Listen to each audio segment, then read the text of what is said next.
video chat with you guys, one of the UK's top commercial forecasters and Britain's top weather journalist. It's the world's first weather video conference, and you'll be telling us your views and asking your questions live.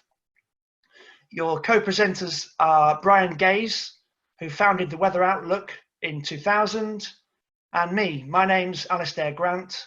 I've been writing weather stories for the UK national papers since 2008. So good evening, Brian. Good evening. Thank you, Alistair, and good evening to everyone who's turned up today. Well, as I'm sure you know, us Brits are really obsessed with the weather, and apparently research has shown that we talk about it every 6 hours and spend 4 months of our lives talking about it. So the thing is, once we delve a little bit deeper than simply talking about, oh, isn't it awful today, or isn't it cold today, or hot today, the weather and its associated language quickly become quite complicated and can be baffling. So what we want to do here on Blowing Hot and Cold is keep things absolutely as simple as possible. Now, I know we've got a number of people in the audience tonight who will have in-depth knowledge of meteorology, and we might want to change a pitch in future, but the objective is to keep this simple and straightforward. So that's how we'll try it and see how it goes. Over to you, Alistair. That sounds good, Brian, because we have to remember people who are watching this not live, who might have less knowledge than members, or rather than participants who are taking place at the moment. So keeping the science simple, that's where this comes in. A yellow card. Brian, have you got one? I've got one too, and I've got your name on it. That's good. So if either of us gets too technical, we're going to be yellow carded by the other. Of course, participants can call for a yellow card for Brian or for me as well. So if you want to do that, give us a wave or tell us in fact when we're talking to you. That would be great. Now we're here to bust a few weather stereotypes. There's no anoraks in this video chat, and if I say the word precipitation, you have my permission to complain on our Twitter page. Okay, Brian's not actually supposed to say the P word either, but he is a forecaster, so if it slips out, be kind to him. Okay. Now, who said the weather was boring? Not on this show, it's not. We're going to get on with some weather. And in this episode, we're going to be talking about the Polar Vortex. Brian doesn't agree with me, but I like to call it the big washing machine sitting on top of the world. We're going to find out, are newspapers' stories accurate or are they awful?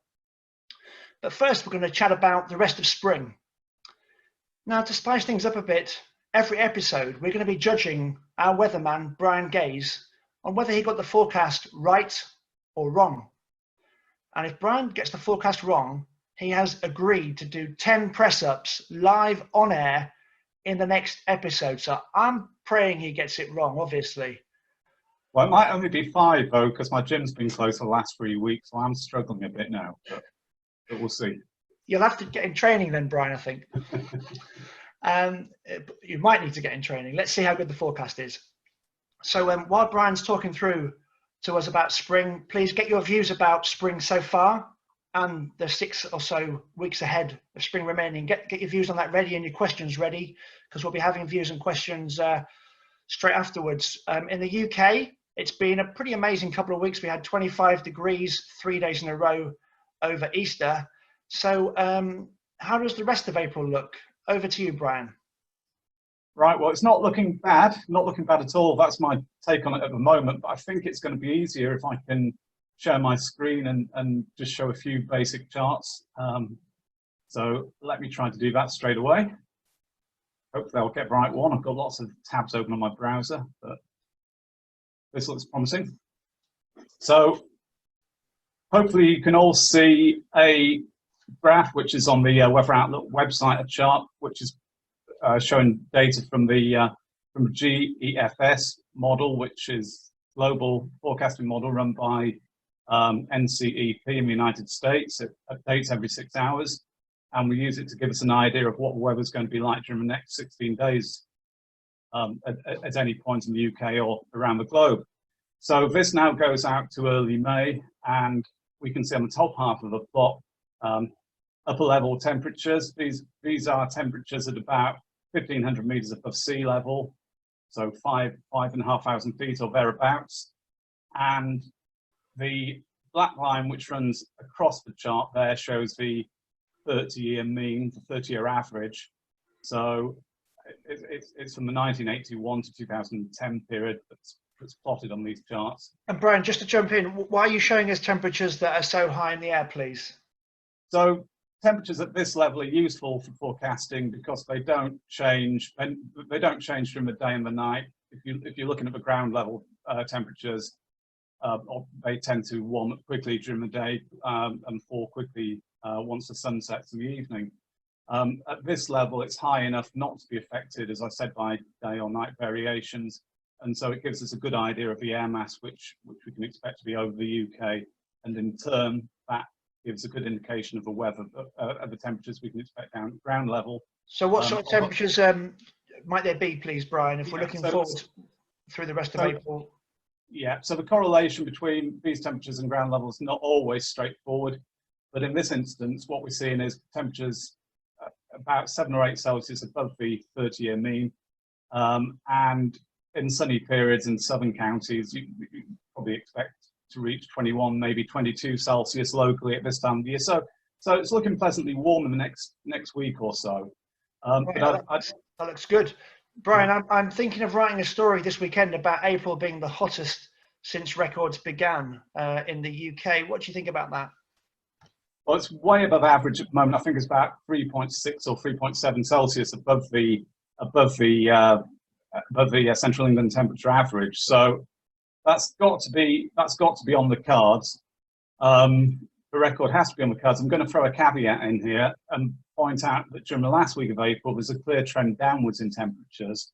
So that may put the kibosh on things, but at the moment, I'd say there's the record April temperatures is definitely on the cards.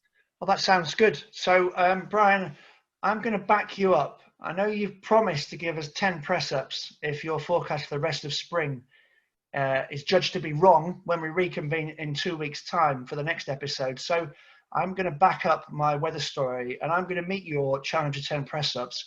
And I'm going to promise that if my story about April being the hottest on record does not come off in the next episode, I'm going to do 10 star jumps. I'll have to obviously put the screen back a little bit. I don't want to make a mess of my living room, but I'm going to do 10 star jumps. So I might have to find, well, not a gym, but maybe do some home exercise as well, just like you.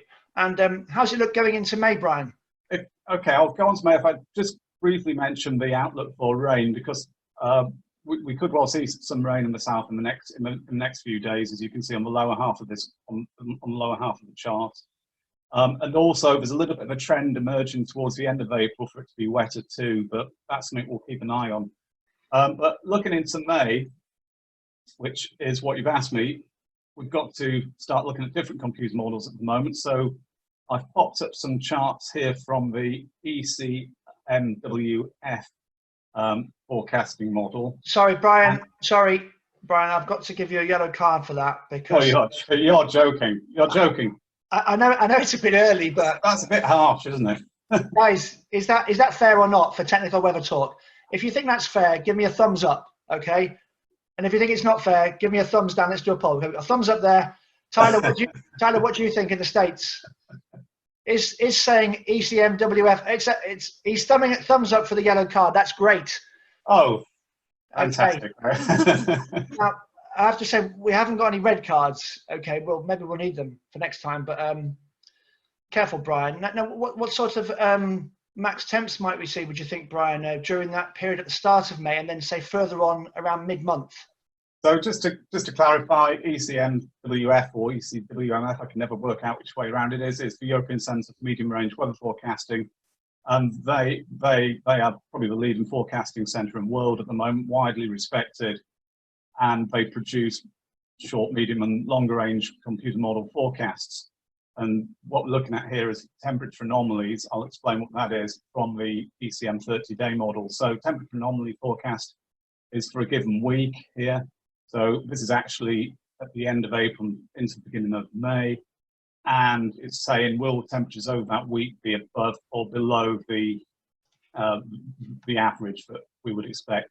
Blue shading is used to indicate below average. Orange or brown shading, however it appears on your monitors or phones, is used to indicate above average temperatures. White means no anomaly is forecast. So to answer your question here, what we're seeing is no temperature anomaly across most of the UK at the end of April into early May, with a negative anomaly over Scotland, parts of Scotland. But I would point out that because this shows day and night temperatures, we could have cool nights cancelling out warm days to give that to give no anomaly. So you're asking me what temperatures can we expect during the days? Well, there's going to be a lot of high pressure around, I think. So during this period, early May, the first week and the second week, which I'll click onto there, I'd expect temperatures at times in the south to reach maybe 22 Celsius, perhaps a couple of degrees cooler as we head further north. And how about into mid-May, please, Brian? Into mid-May and well, through the second half of May, I can't show you any charts from this particular model here, from this output of the model. But looking around at various other seasonal computer predictions, I think there's a good chance of high pressure continuing to influence the UK's weather a lot. High pressure at that time of year is more than likely to mean very warm days. So I would say 27 Celsius during the second half of May in the southern half of the UK is very possible. A few degrees cooler, but maybe 24, even 25 in eastern Scotland. I wouldn't rule that out. Scotland gets some of their best weather, don't they, Brian, often in May, is that right? That tends to be the case, yeah. That does tend to be the case. Okay, good news for Scotland, but what might not be good news is hay fever, Brian. What's your take on hay fever? The UK has hit high over almost all of England in the past week or so. What's your view on hay fever this year? Well, with the dry weather around, and as we head through May in particular, and I would expect there to be an explosion of pollen with the likelihood of above average temperatures and the dry conditions. So that's bad news for hay fever sufferers, and I think about 15 or 20 million people in the UK who suffer from hay fever to varying degrees. So it's not a good outlook for them. Right. Oh, that's a bit. That seems a bit rough, doesn't it, for the hay fever sufferers? My wife's going to have to get a box of tissues ordered. She's got it, but I'm going to be buying my Speedos, Brian, after your prediction of 27 degrees. We're all self-isolating in the UK, like most of the world. We're social distancing, I beg your pardon, in the UK, and staying at home. But I am fortunate to have some space outside, and I'm going to be sunbathing at 27 degrees. That's what I'm hoping anyway, Brian. Very wise. You can trust my forecast. Now we want to hear your views and questions about the spring forecast, please. So the most simple way to do this is if I just pick you as you've popped up on my screen from left to right. Please tell us where you're from and tell us what your views are about the spring forecast, this period going forward, and ask us any questions. So if you just give me a wave, please, so I know you guys are ready to ask a question, and then I'll pick. So Tyler, looks like you're waving, so I'm going to unmute you, and let's see if we can hear you. Yeah, so for me, the spring is kind of has worked. It's worked out, at least from AccuWeather's forecast that we put out back in February. In terms of it, Tyler, sorry, could you just explain who you are in that case, please, just so viewers who don't know you understand? Yep, I am one of the lead forecasters for Europe from the United States at a private weather company called AccuWeather. And I've been doing that for several years now. And so we put out seasonal forecasts about a few weeks before the season begins, and we issued one back in February for what this spring could be like in the UK. And it's been, in my opinion, quite fascinating, given it's gone from one extreme to the other. In I think it's going to take a lot to get out of the current extreme that we're in. You had a very wet February kind of linger into March, and then March 15th happens, and onward from now, for the last month or so, it's been dry. And Brian could probably agree with this. It's going to take a lot to change for a lot of that for many parts of the the Midlands, southern England, many places. What I've seen about 5% of rainfall the last month, which is very impressive. And for those who are farmers, it's great for planting. But those who have already planted and they're kind of in the growing phase, this could do some damage going forward.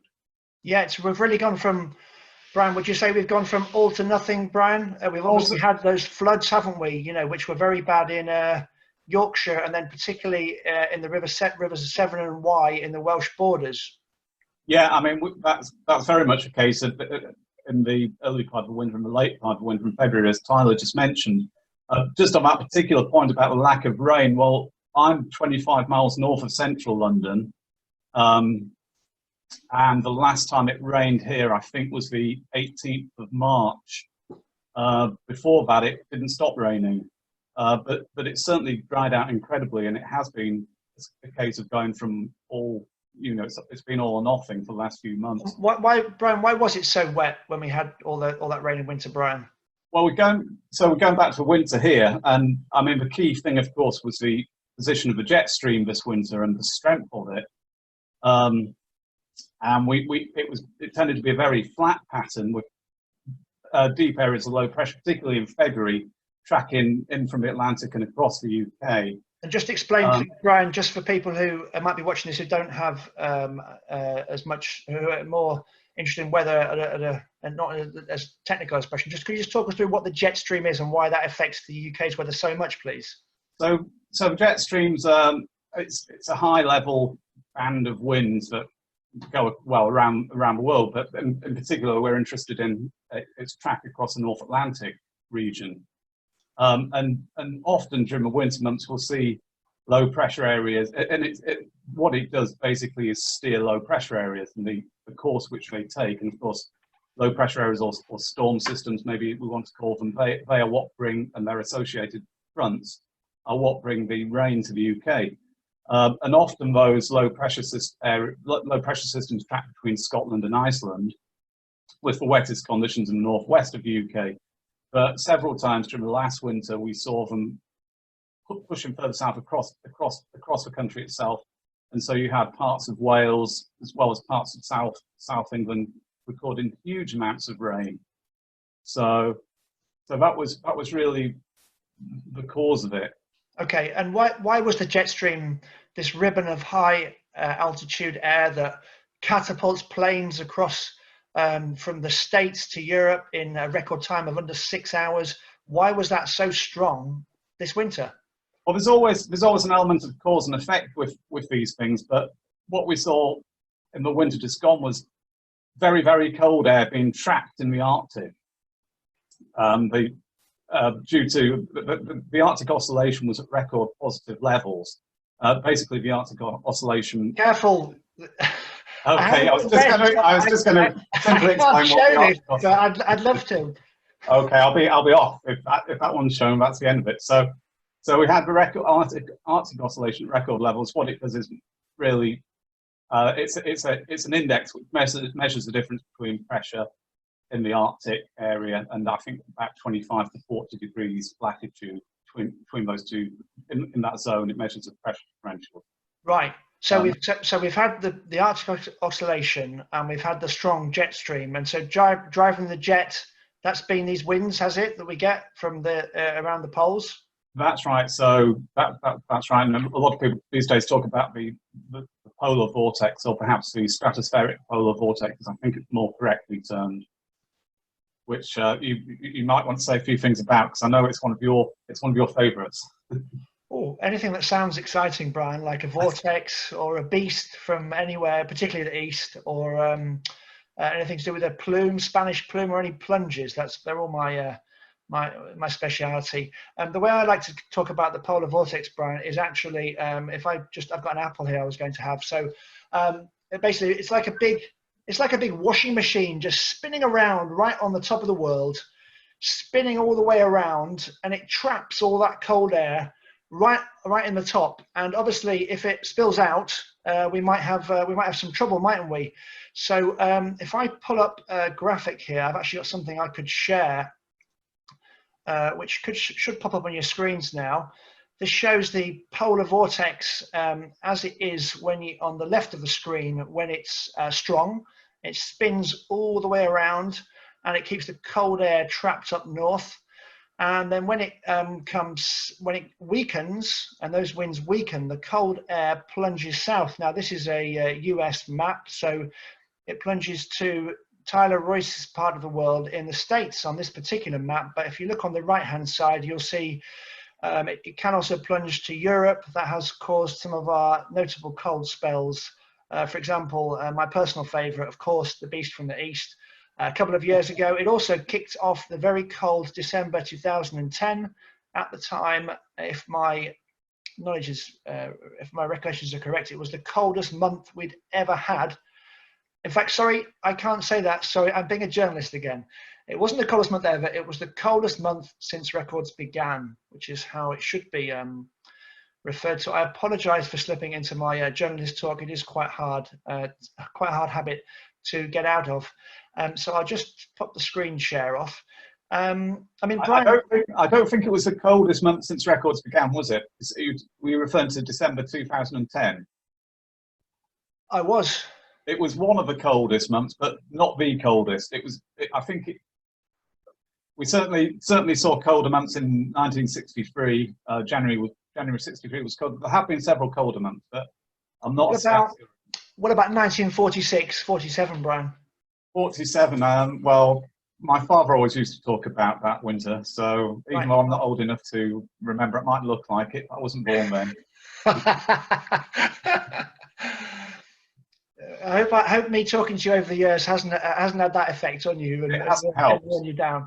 It hasn't helped. How about snowfall, Brian, this winter for the UK? I mean, wasn't much, was there?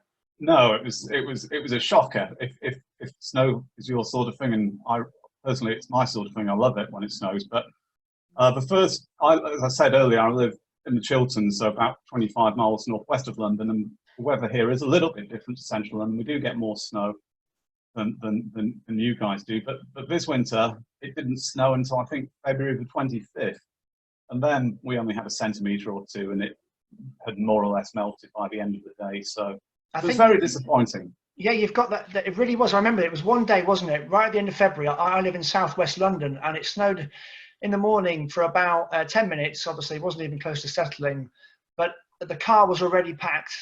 My son was having a snow day from nursery, and we shot off, Brian, to the Chiltern Hills, west of London, after Heathrow Airport, near a place called High Wycombe, which isn't too far away from you. I know we had a great time.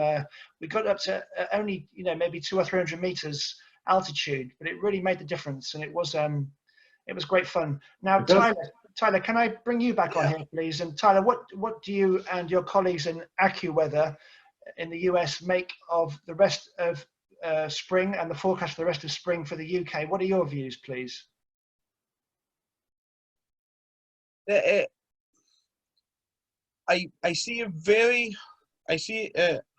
struggling to articulate this, but what we've already started in March with the dry, now we've gone into April and the warm weather.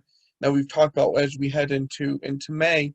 I think that's going to be a continuous theme, is that it's going to remain on the warmer side, going to remain on the drier side, probably through much of May.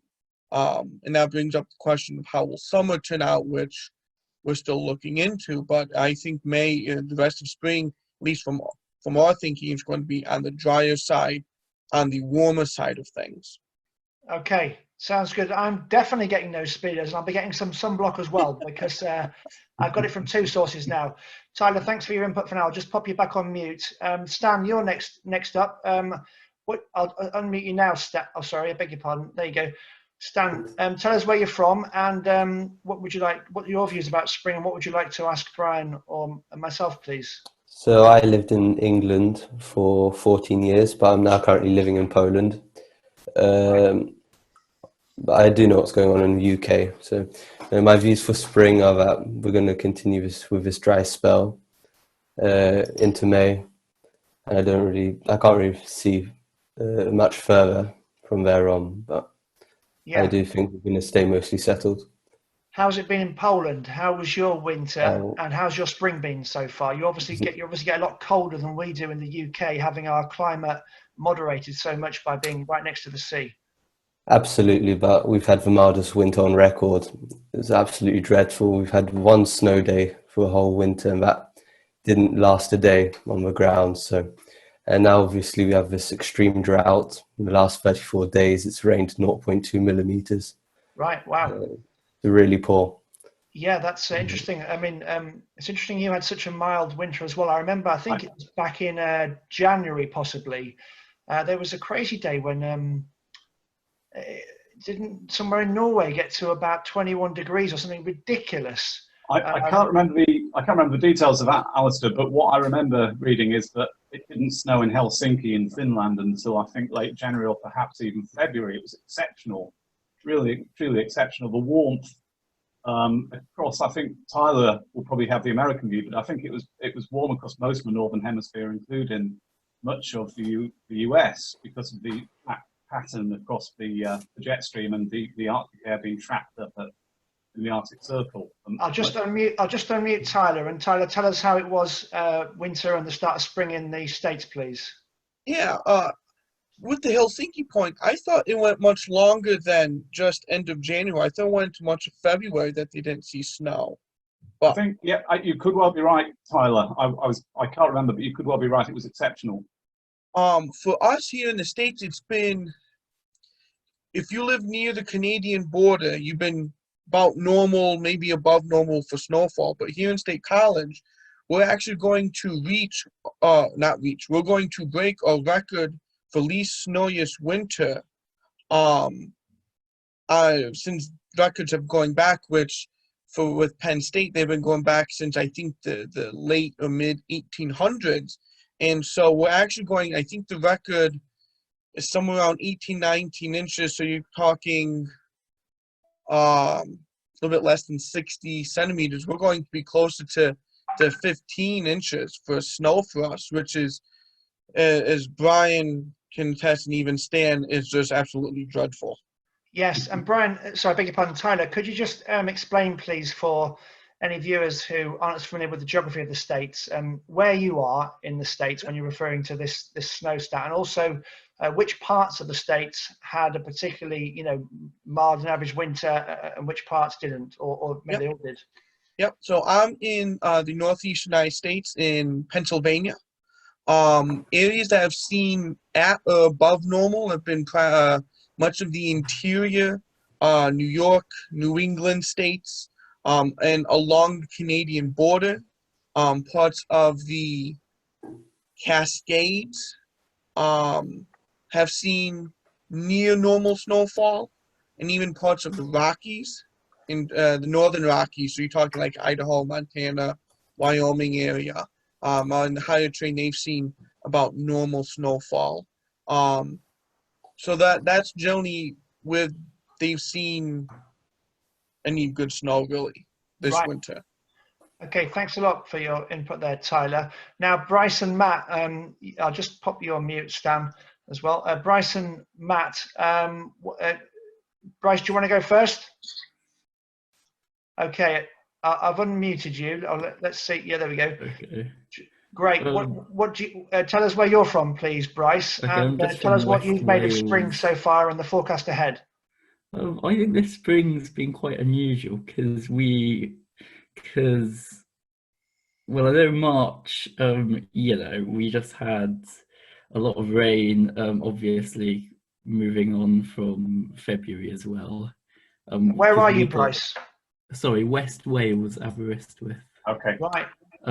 Yeah. You were probably in your Speedos a couple of weeks ago, weren't you? I saw you got to something ridiculous like 21 degrees back in March, wasn't it? Yeah, I think so. Yeah, because we get quite a strong phone effect over here, over the mountains. Right. So if there's an easterly wind, then it's quite warm this side of the mountains. Yeah. So I mean, I'm in London, so we've been when we're freezing, you guys are lapping up on the seafront when you're allowed to, or if not, from your your garden or on your daily exercise. What do you think for spring going forwards, Bryce? I mean, I'm not entirely sure. I think, because if I'm honest, yeah, I don't really do any forecasting myself. I just look at what you guys say, like, you know, AccuWeather and the Weather Outlook. Obviously, Brian's from there, and but I think they all say, don't they, mainly that they think it's going to be warmer than average, and I think there's a weak signal for drier than average, isn't there? I think if I can just come in there, you make a good point about the, I nearly said the P word, but we'll stick to rainfall since I'm not allowed to use the P word. The rainfall. I'm going to get a bit of paper. Rainfall signal in seasonal forecast is certainly, for the UK, is certainly something that I always struggle with. The guidance from computer models tends to be very, very patchy. Now, when it comes to temperatures, certainly for the UK, Western Europe, we're seeing month after month after month where it's warmer than average. We're seeing far more warmer than average months than cooler than average months, certainly in recent years. Now, not going to go into reasons of that here, but at the moment that's the case. So when we're producing these longer range forecasts, going for above average temperatures, if it is backed up by the computer models, is generally you're on fairly safe ground most of the time. So right, I see. That's just pointed towards the coming summer. Okay, Bryce, I'll pop you back on mute. Matt, you ready to say something? Yes. Hi everyone. Where are you from, Andover, Matt? Hampshire. Say that again, please. From Andover in Hampshire. Okay, how was your winter? Well, we know how your winter was. How's your spring been so far, and what do you make of Brian's forecast for the rest of spring? This prediction of a 27 degrees heat wave to blitz the UK by mid-May, or that's what I'd like to write, but I probably won't because he wouldn't talk to me again. Well, I think I'm going to have to order a paddling pool based on that that forecast prediction. So, yeah, I think that's probably fairly accurate. It's been obviously really quite dry over the last few weeks, and obviously we've also got the cold wind, which doesn't help because you can get a little bit carried away. And in the evenings, it's obviously still not quite warm enough to sort of set out in the garden. But I think that the signal for dry weather looks pretty accurate from Brian's forecasting. So hopefully that can continue. Yes. If I can just throw in one stat from the spring, which I find quite interesting. So from my weather station, the lowest temperature I've recorded this season was actually on April the 1st, when it got down to, I think, -2.2 Celsius. So the night of April the 1st was actually, and it's not a joke, being April the 1st, but it was actually colder than any night that we had in the winter months, which is quite incredible. It was colder than any night in December, January, or February. And Brian, would that be, obviously we've had the high pressure, just to spell it out, what high pressure is for people who aren't as sort of weather obsessed as some of us. So high pressure is basically squashing more air into the space over the UK. We had record high pressure a couple of times in the past few months. It can make a cup of tea take longer to boil, believe it or not, or water to boil for a cup of tea. It makes your tea taste nicer, apparently, and it can even mess up TV signals and send us some French TV or send our TV to them. But that's the high pressure. And obviously, at night time, it's clear. Brian, would that be the reason why April was colder? Because obviously winter was a lot of low pressure, which means less air. It means cloudy nights, and it tends to trap air. Yeah, that's right. It tends to mean cloudy and windy conditions. For frost to form, we want clear skies and very calm conditions. And so high pressure is what usually leads to those in the winter months. Okay, going forward, we've obviously had an amazing summer 2 years ago, 2018 in the UK. It was the hottest summer not ever since records began, and 2019 had the hottest temperature since records began, 38.7. Brian Gaze, are we going to beat 38.7 again? I'm going to ask this to everyone. So Brian, are we going to beat 38.7 record temperature in the UK this summer, yes or no, and why? No. The reason why is I always look at probabilities and base my forecasts on likely outcomes. It's even with the background warming signal which we've had in recent years, it's still unlikely that in any one given year we're going to set a new record, a new maximum to the record.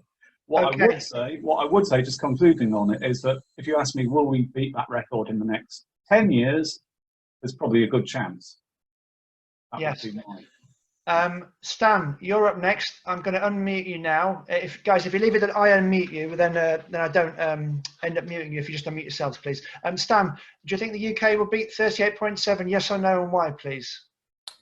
Well, I think it's a possibility, definitely due to a warming climate. You can't say in one given year what temperature will be the maximum temperature over a 90-day period. So I couldn't really say. Okay. Thank you.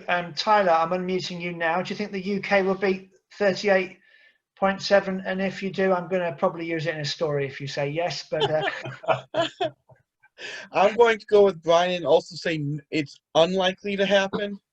This is the problem when you have all these forecasters on a show. You need to get more journalists on. I'm going to get some of my journalist colleagues on here, and then they'll be saying, it's a 45 degrees, never mind 38. The odds are never in the favor to set such record. When it was set was that, I believe, back in 2015, back in, I believe, early July-ish. The only way that it was verified was minute by minute observation at Heathrow that the Met Office had. So how it occurred is very hard to say that it's going to likely happen again. Now, again, I'll agree with Brian. In the next 10 years, is it possible? Yes. Reason why? It looks like we're on the warmer trend, but right now it looks like I tend to agree that could we get into the lower 30s this summer? Absolutely, down in southern England, London. But do I expect a record high this year? I don't. What temperature would you say in degrees Celsius, please, Tyler, for a max in the UK this summer? That I will only say if you don't quote me later. Okay, I promise. I can see up to 35. Okay, great. That's still very speedo worthy, isn't it? That is. Tyler, that July one you were referring to at Heathrow, yeah, that was, so I think I'm happy to stand corrected, but I think that we got to the 38.7 last July 2019. Now, back in July 2015, 2016, we did have a record July temperature, and it was set at Heathrow, and the UK Met Office obviously put it out as a temperature, but there was actually quite a bit of reaction from the UK papers, because the angle was it caused by a blast of hot air from a passing jet? Because the weather station apparently is quite near the runway. Mm-hmm. Something rather embarrassing also happened last July, a day or two, or maybe the same day as England's 38.7. The Met Office registered a 33 degrees record temperature in Scotland, and they had to scrap that because there'd been a car running with its engine left running quite near the weather station. So they scrapped it a few days later, and it remained at the slightly lower level. Tyler, I'm going to pop you on mute. And now, Bryce, I'm unmuting you. Do you think we'll beat 38.7 this summer? Yes or no? Why, please? Oh, I don't think this summer, no, because 38.7, even for the highest temperature in the whole of the UK, that's still very, very high. But I think, in the coming years, probability has it that with the warming trend, somewhere will topple that, but I don't think it'll be within the next year. That's great. Bryce, you're going to be a weather forecaster, I can tell, or a politician with answers like that. Very good. Okay, Matt, I've unmuted you. Matt, what do you think? Are we going to beat 38.7 and be swimming around in our Speedos in a blast of Saharan air or not? I'd have to agree with everyone else. I don't think it's very likely. Only seen it once before in my lifetime, so I don't think so. Okay. All right, thanks for your input there. I'm relatively reveling in the fact I've been talking to some people with weather interests, and they have not been hauling me over the coals so far, blasting me for various accusations about stories that newspapers publish about the weather. So I'm not sure if I'll get away scot-free in this chat or not. what I'd suggest is if there's other subjects people would like to chat about, if they could put it in the chat message, and then we'll try and bulk some of the subjects together before we finish, because we are running out of time. We've got about 10 minutes left or so, I think. Brian sometimes gives me a bit of a hard time over stories in newspapers. Brian, are you going to go easy on me tonight or not? No, I think it's your turn to give us the inside track on the some of the newspaper stories that appear, especially the ones in the tabloid press with the fantastic headlines. So maybe you could give some insights into how they produced and why. Are you saying there are some particular headlines, Brian, that you wouldn't agree with that have appeared? There's certainly some particular headlines I wouldn't agree with. I mean, for example, every October we see a headline in one or two of the tabloid papers saying it's going to be the coldest winter for 1,000 years. We're going to have 100 days of snow, etc., etc. And those headlines keep cascading through November, through December, through January, through February, and then it's spring before we know it, and we've had a snowless winter. So what's the basis for some of these 1,000 days, 100 days of snow? First of all, I'm just going to make... Do you write them? I don't know if you write them or not. First of all, Brian, I'm just going to make a note of your great idea for a story there in probably October time. 1,000, worst winter for 1,000 years. I'd never thought of that one. And if anyone says, where did you get it from? I know I'm going to say. That's me out.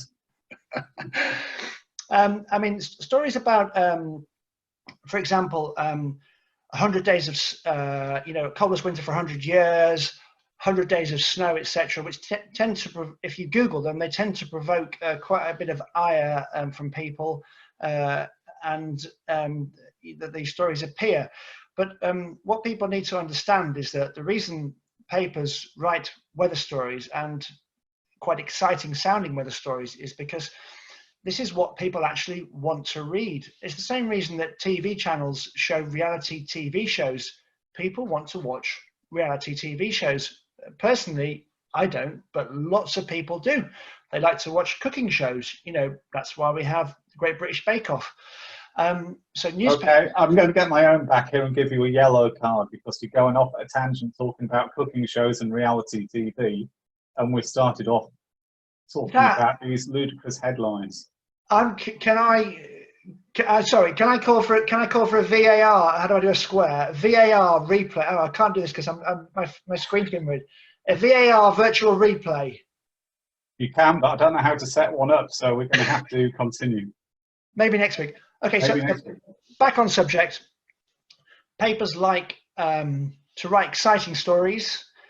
Papers have to inform and entertain. If they didn't entertain, no one would buy a paper in the first place. Papers are under additional pressure to write exciting stories and have exciting headlines due to the fact newspaper circulations are falling off a cliff. This is not due to coronavirus, but due to people getting their news online. They're also under pressure because advertising is falling off a cliff as well, because it's all going on Google and Facebook. So papers' incomes, I beg your pardon, are down by about 50% in the past 15 years. So they're under more pressure to write exciting stories. They have to entertain. They have to inform as well. But things like coldest winter for 1,000 years, 100 days of snow are definitely a bit heavy on the entertainment value. But that is why the paper published it in the first place. And they're probably some of their most read stories for weeks. So, okay, so on the online papers, can I ask you why the same story is basically published every few hours with a different headline? It'll appear today, it will appear tomorrow in successive days, and the same quotes are used in it. Yes. The article is basically identical, it's just got a different headline.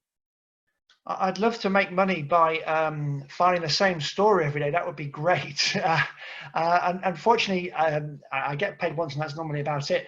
But papers do that because it's a bit like a Facebook or Twitter feed. There's so much on there.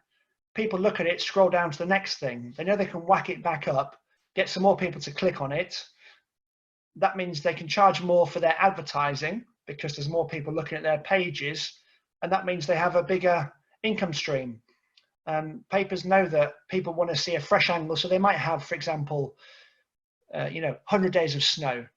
Then they might have minus 15 degrees and 100 days of snow, and people will still click the next day. They try and get as much up as possible to increase the number of clicks. Okay, yeah, I mean, I get the gist of it. I can see where they're coming from, but I think some of those headlines are they're leaning too far towards entertaining and not towards informing enough. Yes. Let's get Tyler. I'm going to unmute you now. What's your view on weather stories in the States, which appear about US weather, but also, as you obviously cover Europe, your views about weather stories published in the UK newspapers, please? Weather, as in the UK, is a big driving factor. More so with TV stations, because we have more localized television stations. So it's just not CNN, Fox News, and MSNBC that we get our news. We have more localized, where you might have a few TV stations in New York City that cover the New York City metro. You have same thing in Philadelphia. You have all these scattered across the country, and the number one reason where they get a rating hit increase is with weather. So the severe weather that went on this past weekend, Saturday, Sunday, into Monday across the South, you will see a ratings boost in all these stations, all these TV markets because of the weather. Was that a storm, Tyler? Yeah. Say what? Was that a storm? Yes. That was the one that brought the snow to the northern plains. Brought I want to say 50 to 60 tornadoes from Texas through the East Coast from Saturday into Monday morning. When it comes to the British tabloids at the office, when it comes to weather stories, we mock them. I'm very much like with Brian when it comes to the 90 days of sunshine, the 90 days of snow. That's another one. 90 days of sunshine. This is getting better. You guys are just. Can you provide a few quotes and email it over to me, and I can just put an intro on it and I'll send it straight off? Not happening. I think I could suggest one or two people who would provide you with those quotes, but we'll not name names here. Tyler, do you think the British papers are over the top with their coverage of weather, or do you think it's sufficiently balanced?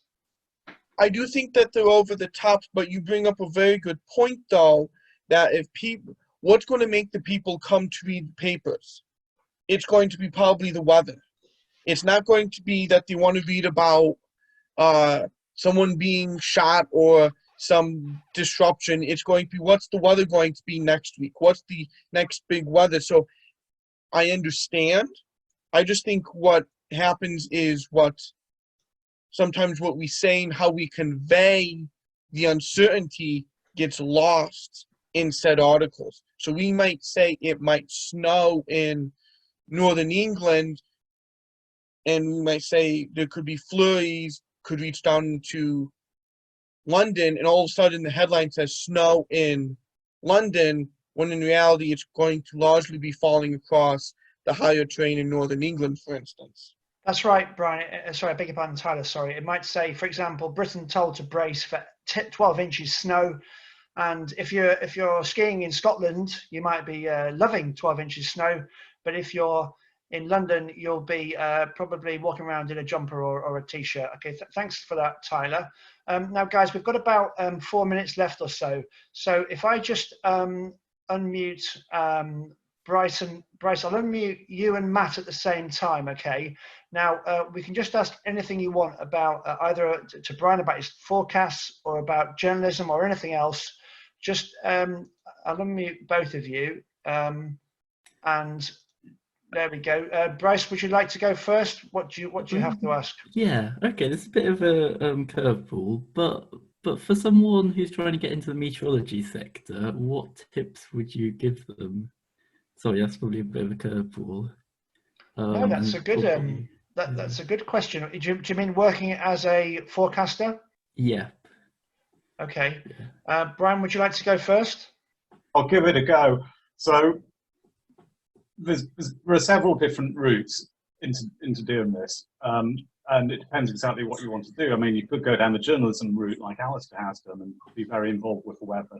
You could be an observer for the Met Office taking recordings, and you'd be very involved with the weather. Now, if you actually want to go into forecasting and work for an organisation like the Met Office, or I would say AccuWeather, a big private concern on Meteo Group, your traditional route in the UK would certainly be to do A-levels and go into university to do maybe physics or mathematics perhaps, or meteorology. So, and then apply for a job with Tyler's guys on the Met Office, as I said. Now, my background's a little bit different. You're not hiring then, Brian? I'm not hiring. Well, I do hire people intermittently, small pieces of work at times on a freelance basis. But my background, I'm very open about this, is quite different. My first degree was in economics and my master's degree was in computer science. But I've been interested in the weather since I was born in 1917. I can remember the hot summer of 1976. And since then, I've always been fascinated by the weather.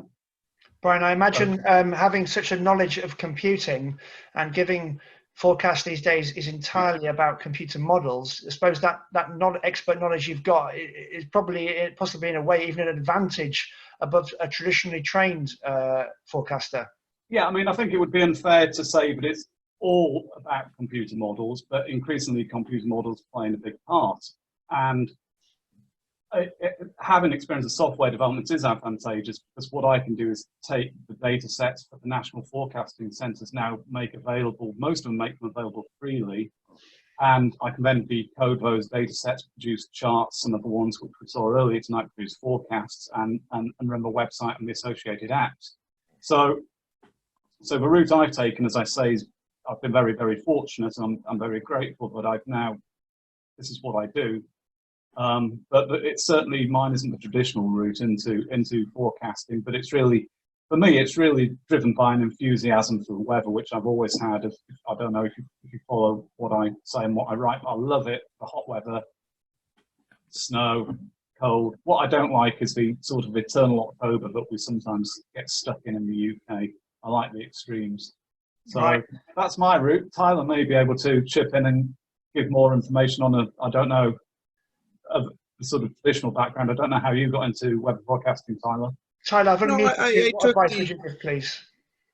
I took the traditional route of university and then going specifically into meteorology, but you'll be surprised of some people who have different backgrounds, just like you in economics or in some kind of computer background that get into meteorology. So it's rare, but it's not like it's the 0.001% rarity. You might come across that. I would say, Bryce, for what you to do is to, besides the route in terms of going with university and going into physics or math, is to also, if you want to go be an operational forecaster, still keep up with forecasting yourself. Still try and learn different patterns to recognize, different things to do in terms of situations, because the computers are only as good as the information we put out or that we put into it. So if the information, and right now with no airplanes really going across the oceans, we kind of lose a source. So if the information we put in is bad, is what we say in class, and we've said when I went to school, you put bad information in, you're going to get bad information out. So it's learning different situations of what you see going on. If I see a weather pattern that's going to always lead to heavy rain in parts of northwestern England, I always going to know that there's going to be heavy rain there, there's going to be possible flooding, and an amount is always going to be changing, but I always know that under a certain pattern, things will happen. So continue to do what you do in terms of forecasting, getting to know the basics down, and then school what it will do for you is help you understand the tools that we use, from the modeling to the instruments to the atmosphere itself. So Thank you when very you put it all together, it will work. Thank you very much for that, Tyler. That was good stuff. Now, Matt, we've got a quick question from you, please, before we wrap up. Then I'm going to ask Brian and Tyler about the 2020 hurricane season, which Stan has asked about before he had to shoot off before the web chat ended. So I'm just going to unmute you, Matt. What would you like to ask, please? Yeah, just a really quick one. I actually wanted to thank Brian. I followed the page for over 10 years now. And he's fantastic with the updates. I always check weekly to see what the forecast is looking like. And yeah, just wanted to say thank you really to Brian for that, because it's always a fantastic page to read. Thank you very much, Matt. It's a pleasure to provide it, and as I said just a minute ago, I feel very fortunate and very privileged that I can spend my days doing this. I couldn't think of anything better, really. Yeah, thank you very much, and I'm intended to continue it and hopefully keep expanding it in the coming months and years. Thank you. Okay, thanks a lot for that, Matt. So we've got just the 2020 hurricane season. Why don't we let's have some fun, shall we? Tyler, you're in the States, so you should know more about it than Brian and I over here. I'm going to unmute you now. Tell me how many tropical storms we're going to see in the 2020-21 hurricane season, please. Oh, that's a very good question. I think we're going to be about normal to slightly above, and I believe normal is around 12-ish. Don't fully quote me on that. I really don't get into the tropical seasonal forecasting. That's some of my other colleagues, and I have been somewhat seeing a forecast that will be going out. I think it's already been published by us, or if not, it's going to be published at the beginning of May. But we are calling for, I believe, very slightly above active season this year. Okay, so might we be looking at how many? 15, possibly 18? Possibly 15, yeah. Okay, great. Thanks a lot for that, Tyler. I'll pop you on mute. Brian, what do you expect from the hurricane season? How many are we going to see, please? Okay, so like Tyler, it's certainly not my domain of expertise. So I'm just I can only really go on what I've read from other sources. So, I mean, I would agree with what was said there. I mean, the estimates I've seen are talking about the possibility of maybe eight hurricanes for the season, 16 storms and 8 hurricanes. Who's saying that? Sorry, Brian, I beg your pardon. I think that's from Colorado State University. Oh, right, yeah, those guys know what they're talking about, don't they? So it's a good source, but I think just to pick up on that hurricane theme a little bit, there is it's a hypothesis, I believe, that a more active than average hurricane season can lead to an increased chance of high pressure blocking across northwestern Europe in the late autumn and winter months. But I don't know much about that. It seems to be great. Very so you're basically providing evidence to back up your great story idea about coldest winter for 1,000 years. This is there you go. I'm giving you a head start there. Go and write it up. Telling us a very productive evening for my accountant, possibly. Thank you very much, everyone. We're actually over time, but that's the great thing about a web chat. You can go over time. No one's kicking us off air. So we've got some good news to share with you. The next video chat, Blowing Hot and Cold, is going to be in 2 weeks' time. It's going to be on Thursday, the 30th of April, 8:30 p.m.